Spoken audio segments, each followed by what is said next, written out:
up guys, it's Jamie, aka the FUT Economist, coming at you guys today with a sort of update video. If you haven't noticed already, EA have announced on their Twitter that they're going to be celebrating 7 years of sort of like an anniversary of FUT being in existence. They're doing 3 things to celebrate. The first is that they're having a tournament that they're going to be holding throughout the week with progressing reward tiers. The second is that they're going to be releasing free packs every day on console, web app, and on the companion app. And then the third is that they're going to be releasing position changes cards. They're going to be corresponding to the positions that the players actually play in their international teams are going to be the base cards that you would pack in the packs for the rest of the week. So if you're like me, when you see something like this, you automatically think that this could be a decent trading and or investing opportunity. There are 2 things that come to mind for me in particular that could make this a particularly good week for investments. And the first is that there is the free packs, and then the second is the position change cards. So in the short term, throughout this week, I'm going to be looking to snipe some of the mid-tier players. And the reason for that is because, especially because of the free packs, there's going to be a lot of sort of average players, if you will, that are going to be packing these new position change cards that aren't going to really recognize that they are going to have an increased or inflated value. And the reason for that is, say for instance, your average player packs a center defensive bin Mascherano. Without knowing any better, they're going to go to the transfer market to check his price. They're going to see that the average center back Mascherano goes for, 1,300 coins or something of the sort.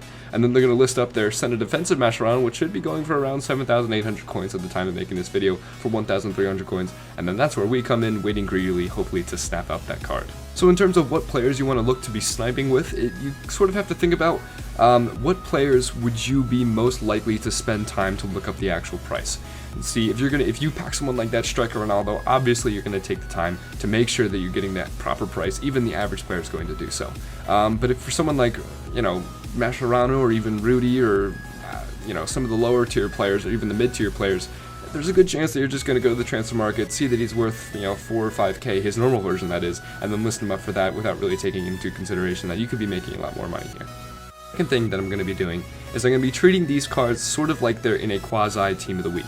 And what I mean by that is, in terms of investing, I'm going to be looking to make some investments on some of these cards that I think are going to rise in price after they go out of packs. Now, obviously, you don't want to go investing in these cards sort of at random. There are definitely some cards that have a better chance at rising in price. And there are going to be a couple of reasons for that, and they're similar to what happens in the Team of the Week. You sort of have to think about what cards would you buy? What cards were you excited to see when they were released on the market? Were you stoked about the chances of packing a Rudy so that you can play him at right back or left back or whatever he's now? Or were you more excited that you can now play, Ronaldo at striker or Hulk at striker?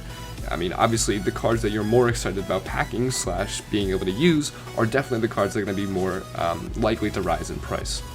Digging a little bit deeper into that, sort of think about what cards do you think will be most important in future squad builders. Are they filling a gap in a league or a country that is particularly helpful or is particularly lacking in that country or league? Are they creating a link between 2 countries or 2 leagues that is particularly helpful? You also want to think about, you don't want to invest in the players that are going to be super overhyped. I think you know what I'm thinking about. But if a card is going to be overhyped by, say, a YouTuber or some other sort, then you don't really want to invest in that because his price will already be artificially inflated throughout the week. And when it comes to actually buying your cards, you sort of want to use the exact same techniques that you use for buying the regular Team of the Week investments. That being that you want to wait till the second to last or the last day, and then you want to try and get them on a snipe, especially during this not Team of the Week, but for these position change cards, because of what I talked about earlier, the propensity of these cards to be able to get them on snipe. So that's all I really got for this video. It was just a quick update for you guys. Let me know if you want to see more of this type of content. And also, if you want a specific recommendation for a player to invest in, message me on Twitter. I'll be able to answer your questions there. I don't really want to make, as I said, recommendations here because it could skew the price one way or another. Also, I want to make the announcement that congratulations to White Mamba. You are the winner of the 17.3k. Keep your YouTube message box open. I will be messaging you with details on how to claim your prize, how we're going to do the transaction in a little bit.